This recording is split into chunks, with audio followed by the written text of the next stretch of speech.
Hello, everyone.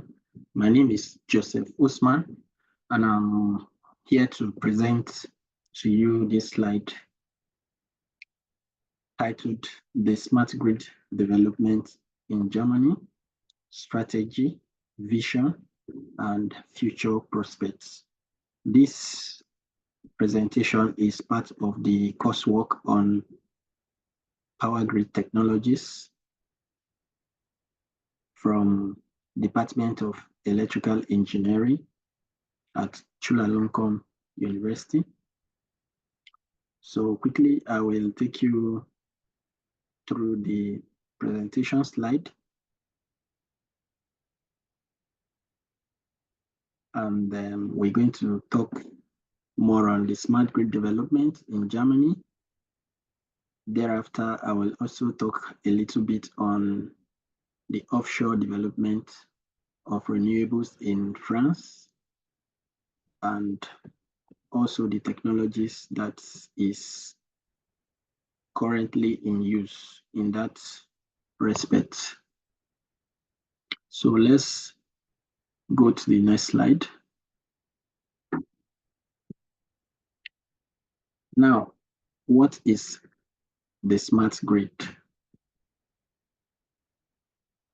The smart grid, we all know, is the comprehensive or more of the intelligent energy supply system that is, it's not only intelligent, but it also involves automatic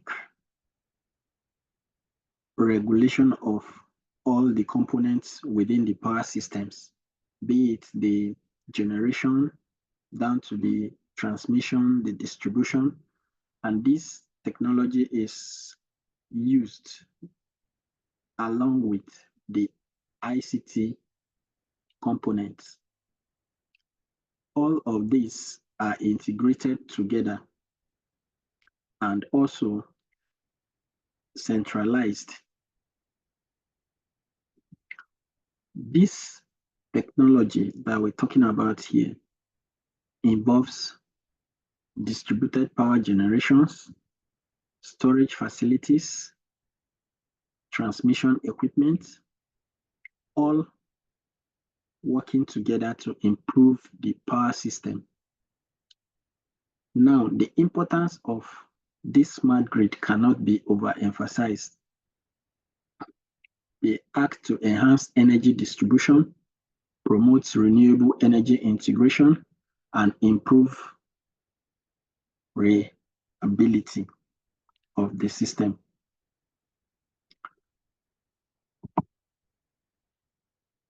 Now, let's talk about the motivation for a smart grid.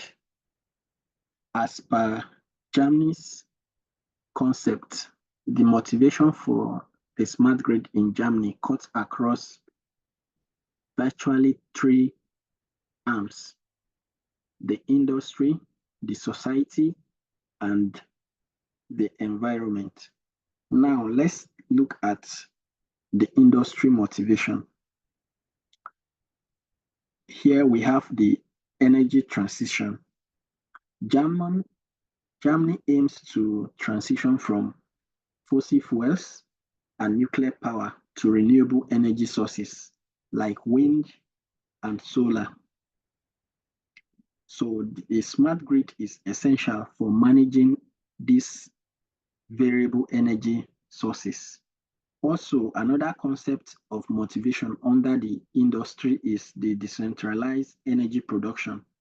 This involves adoption of decentralized generation, which will require intelligent grid infrastructure to handle more like a bi-directional energy flow.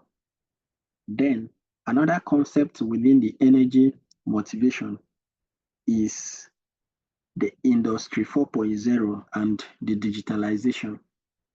Here, Germany is pushing towards Industry 4.0. And also, the smart grid is a way of integrating so many components, be it the IoT, the big data, and automation into the energy management systems.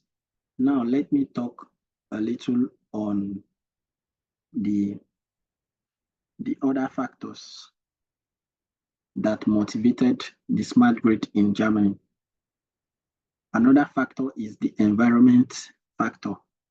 Now, the climate change goal, which almost all the countries are clamoring for, which Germany has also committed to reducing the greenhouse gas emissions by at least 65% by 2030.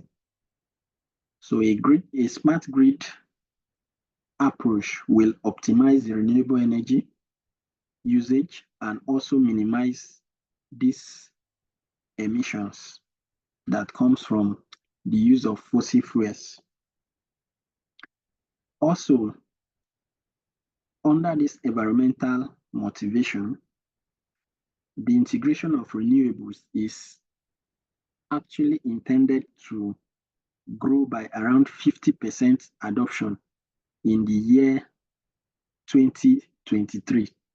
So currently in Germany, the electricity industry has really shaped into place that they are able to balance the weight between the fossil fuel and the use of renewable energy technologies, such as the wind and also the solar form of renewable energy. Then another environmental motivation is the sustainable energy storage, because Germany promotes large-scale battery systems and hydrogen as part of its smart grid strategy to store excess renewable energy for later use. Example of this kind of projects in Germany includes the e-energy initiative in Germany, which is tested pilot region to integrate renewable energy with grid stability. Then let's talk about the society motivation. Under this, we have the energy affordability. Because of smart grid, the energy cost for consumers will reduce drastically. And also, it will enable demand response programs where the users have incentives to consume energy and during low periods. Also, the concept of prosumer empowerment is also encouraged in this motivation, where the citizens can now produce and sell energy back to the grid, thereby promoting the energy democracy. Now, another aspect within this society includes the electrification of mobility. Now, with the rise of the smart grid concept, there will be a rise in the electric vehicles because Germany requires a smart grid to handle charging infrastructure and also ensure minimal strain on the grid. So these are some of the motivations that actually is intending to push the drive for smart grid in Germany. Now let's look at the current energy landscape in Germany. Currently in Germany, the share of renewable energy mix, which include the solar, the wind, and biomass, is approximately 50% as of this year, 2024. And also, Germany has a plan of phasing out the nuclear energy by 2022, but currently they've not been able to achieve this goal. And also, they have the plan of phasing out coal by 2038. So all of these are part of the landscape of the energy system in Germany, and also the challenges that accompany this particular structure includes the aging infrastructure, the variable renewable generation, and high energy demand. So with the concept of the smart grid, there will be a balance between the energy demand and also the energy supplied, or which we can say the energy generation. So the action matrix on this right-hand side actually explains the interrelationship between the energy industry and also the importance of the communication networks that links between them. As we can see, in between, we have the smart generation, which has to be in direct communication with the distribution and transmission network, and also the consumption, which can directly relate with the generation stations. Then we have a concept of energy storage, where energy can be stored for later use during the peak. And those concepts has to do with having a large storage facilities, which could be the battery storage. So all of these relationships between the energy producers and the end users have to communicate effectively. And a method for this to work can only be achieved by the use of smart grid. Now I'll talk on the key strategies for this smart grid development in Germany. The first one there is the integration of renewable energy. The Germany energy transition drives the widespread development of renewables. This involves managing intermittent generation from solar and wind. And the strategies that is involved in this integration includes the grid flexibility, that is the enhancing of grid capability. Then we also have the concept of energy storage solutions. Here, the battery technologies is being promoted, where hydrogen storage can also come in, and also the use of pumped hydro is also part of this energy storage solution that are being currently used for the development of smart grid in Germany. Then another concept here is the distributed energy resources, because integrating decentralized renewable energy sources such as the rooftop solar and small wind farms has to be a two-way energy flow requirement. So distributed energy resources here will help to actualize this concept. And part of these strategies will involve the use of digital energy systems, and the digital energy systems comes under digitalization, where we have things like the smart meters and sensors, where it will be distributed within the country, and this will enhance the metering infrastructure within the country. Also, the application of automation and AI, because using AI and machine learning will help to optimize the grid operations. This involves more like predicting demand and then managing faults on the system. Then the use of IoT, the Internet of Things, too comes here, where the devices for predictive maintenance and efficient energy dispatch will be used. Then more of these strategies also cut across regulatory and policy framework. The regulatory and policy frameworks introduced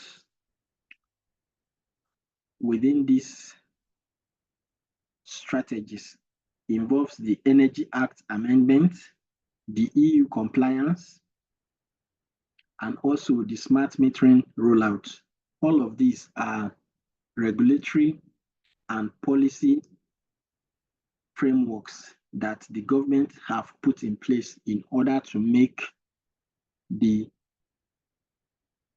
integration of this smart grid come up in time. Then I'll quickly talk about the next one, which is the decentralization. Now, under this decentralization, empowering customers to become prosumers, that is producing and consuming energy at the same time. Now, here they intend to make use of the demand side management, where the consumers will have to shift energy usage to off-peak hours using time of use tariffs and automation. Also, the prosumer and energy communities will be widely used. This will enable everyone to consume and sell electricity back to the grid.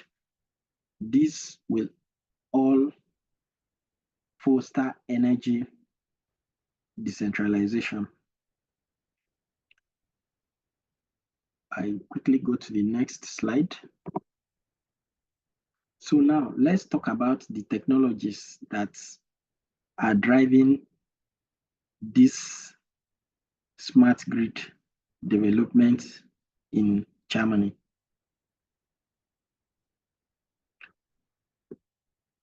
Now we have the smart meters and real-time energy monitoring. I will classify this as advanced metering infrastructure. Now this enables pricing and demand response program. This will also improve billing accuracy and transparency. And under this particular initiative, the smart meter used in Germany's nationwide rollout is currently in the plan of the smart grid development. Then we have the Internet of Things, which will also enable or facilitate predictive maintenance and grid equipment. It will also optimize energy distribution and consumption. Then we also have the use of artificial intelligence and machine learning. This will enhance the demand prediction and grid optimization. Also, the concept of blockchain is also envisaged to come in here, where we have the peer-to-peer energy trading, where the energy consumers can directly sell their excess power to those in need. So here is the vision for Germany's smart grid. The goal is to achieve 100% reliable energy by 2050, reduce greenhouse gas emissions by 95% compared to the 1990s level, and enhance energy security and reliability. The focus area of this vision is empowering the stakeholders, which include the citizens, the industry, and policymakers, then encouraging investment in research and development and also infrastructures. Then we have the challenges in smart grid implementation in Germany currently, which includes the high infrastructure costs, that is the high infrastructure investment costs, the cybersecurity, and data privacy concerns, the coordination between multiple stakeholders, and then managing legacy systems alongside new technologies.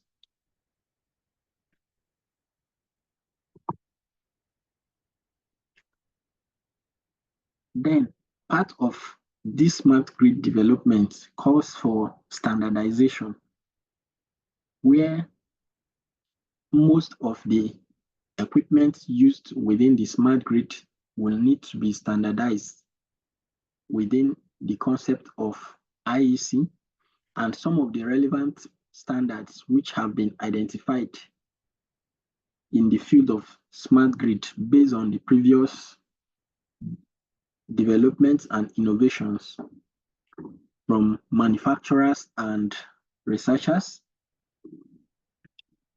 This particular standard is currently in place. We have the IEC, the SMB, and the technical communities. These are international standardization organizations. Then we have the European standardization, which is the CEN-ELECT. Then we have the national standardization, which is the technical committee in charge of the smart grid in Germany. All these standards are employed in order to have a seamless integration of the smart grid technologies in Germany. Now, here are the future prospects for smart grid technology in Germany. Now, advancement in battery storage and energy technologies. Now, the current trend is to have energy storage system in order to boost the reliability and efficiency of the grid. And Germany has key into this in large volume, part of which include the battery storage and also the use of hydrogen technologies. Then we have the growing role of artificial intelligence and predictive analytics. This part, the AI will be more employed in terms of predicting demands and also demand response initiatives. And then the maintenance of this smart grid has to be fully automated in the future. And increase consumer participation in energy markets. Just like I said before, the concept of prosumer will be enhanced in the future. Then the development of a robust and resilient energy systems with grid stability. Here is intended to have a robust grid stability within Germany and also across Europe. So the European network, which are interconnected, has to be robust and also resilient to deal with issues of fault occurring at any part of the system. So Germany's smart grid strategy also aligns with the vision of a sustainable low carbon future, which is in line with their drive for full zero carbon by 2050. Now, the focus on renewable integration, digitization, and consumer empowerment is what is the major focus right now.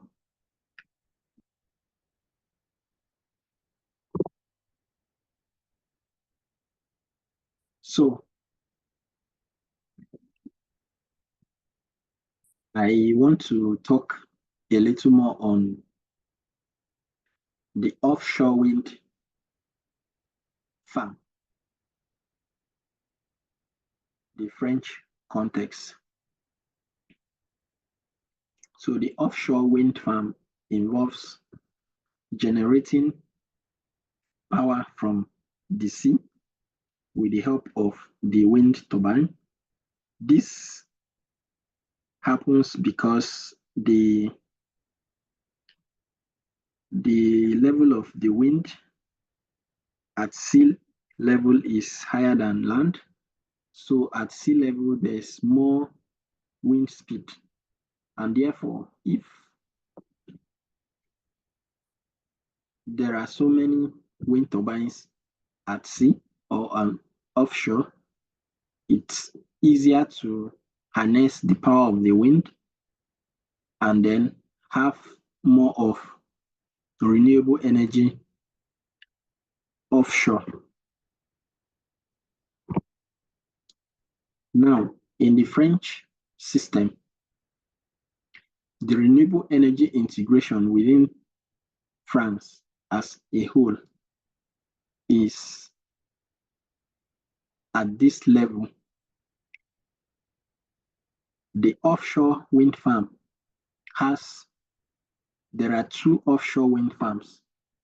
Basically, the first one, which was the tender of 2011, where it comprises of 4 wind turbines with approximately 500 megawatts combined generation capacity, and also the tender 2, which is that of 2013, with 2 wind turbines which are approximately generating 500 megawatts. Now, these wind turbines are located within the island around France.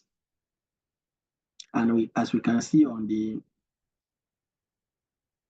slide, the locations of these wind turbines and also their generation capacity has been captured here on this slide.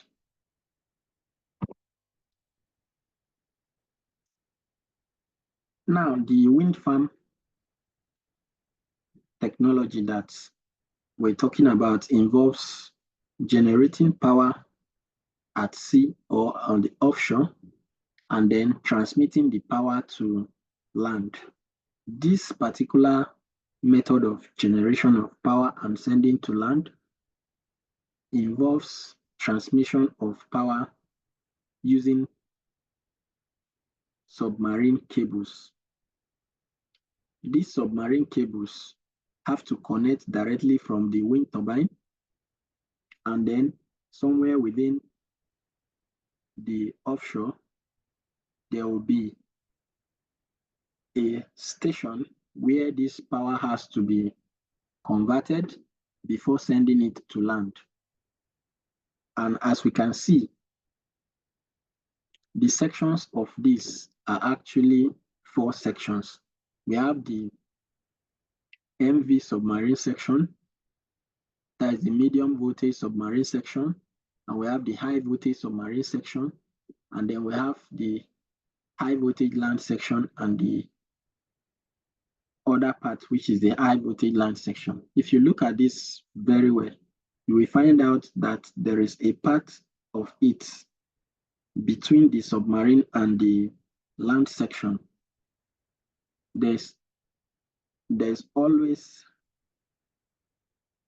a careful consideration in this part during the design of the cable to transmit the power from offshore to onshore. Now, this is the flow diagram between the offshore and the land using the wind farm. Here we have the wind turbines, which are directly offshore. Then the power generated is being transmitted with the submarine cables up to the land.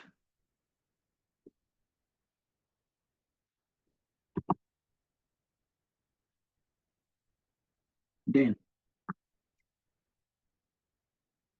the wind farm grid connection has some considerations, technical consideration when designing this concept. Part of it includes the electrotechnical design. This involves the sizing elements, the cable sizing with respect to current, voltage, and also with respect to the reactive and active power. Then for the concept within the offshore development of France, the choosing voltage and cable requirement is 225 kilovolts capacity.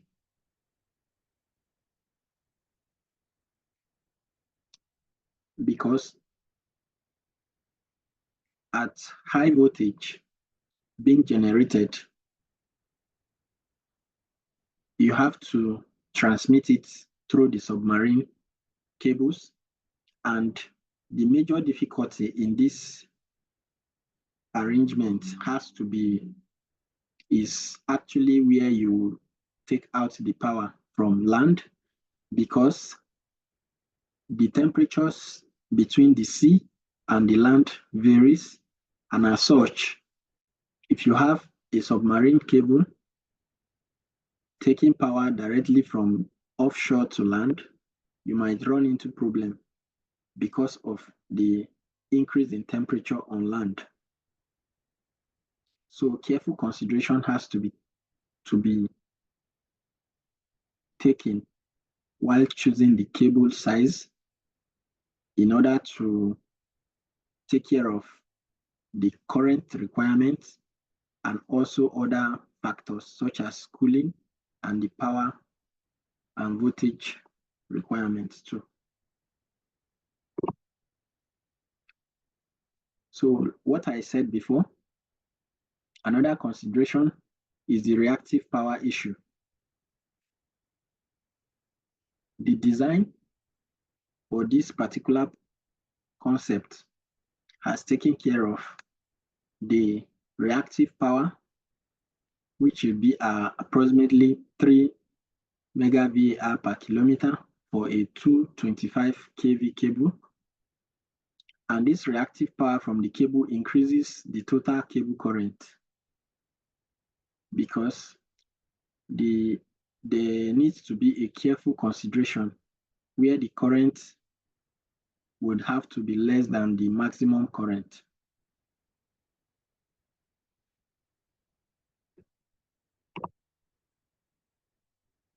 Then also the voltage constraint has to be taken care of. There must be a compensation between the voltage generated offshore and the voltage you are getting at land. And normal voltage compensation techniques includes the use of the reactive power elements, which can help to boost the voltage on the line.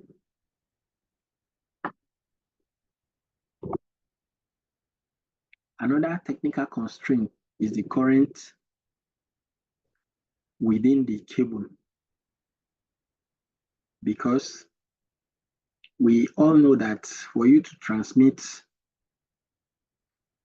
electrical energy, you have to consider losses, and part of these losses, which is a factor of current, has to be carefully calculated, because the more the distance, you should expect losses.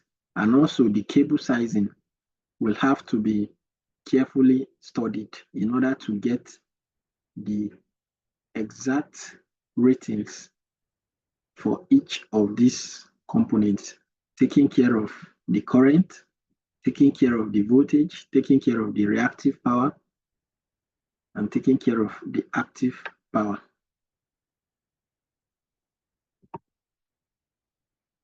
Now, one good feature in this technology is the use of HVDC link. That is the high voltage DC link. The high voltage DC link is one of the concepts that has really transformed the European grid, where countries have successfully interconnected using the HVDC. This involves transmission of high voltage using DC link. So part of this project of offshore renewable energies in France actually make use of this HVDC link, where the energy generated from the wind turbine will be sent to the station offshore, and then from the station offshore, there will be a DC link that will enable the transmission of this energy to land. And so many European countries have been interconnected successfully using this HVDC link. For instance, the European Network of Transmission System Operators for Electricity, which is the European TSO, have incorporated this HVDC technology for most of the interconnections within Europe. For instance, the interconnection between Germany and France, between France and Spain, and so on and so forth.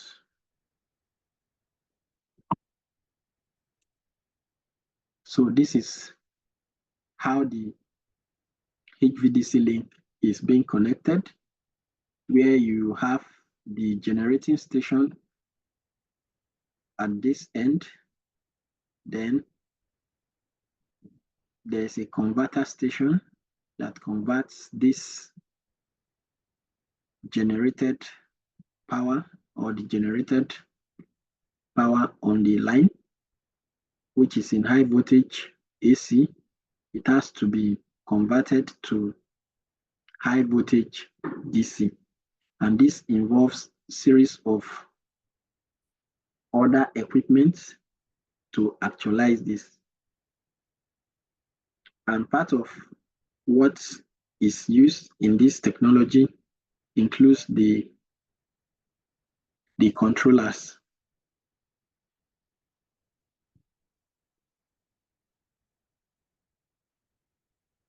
As you can see here, the VSC1 and the VSC2 are what converts this AC to DC, and then at the other end of it, you have to convert from the DC to AC. So the VSC here stands for voltage source converters, which is what is used mainly.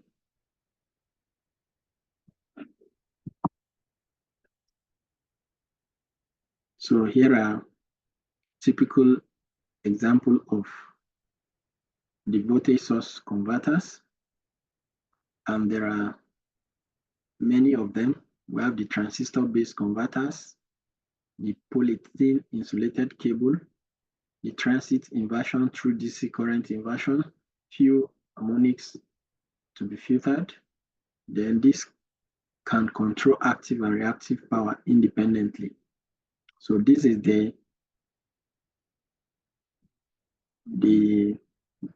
diagram for the VSC. As you can see, it needs a gating signal, which is mostly the PWM, in order to modulate or to trigger the gate. You need to give it the PWM.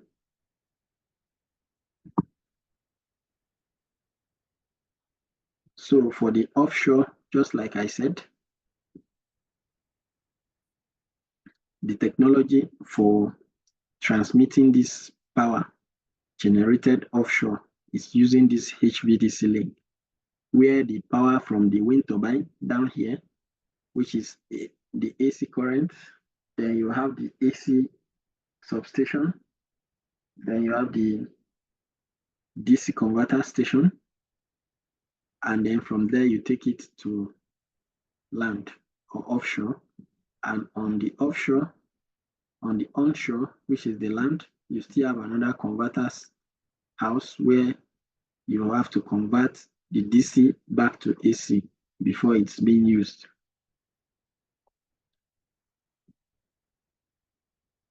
Thank you very much for listening, and have a wonderful time.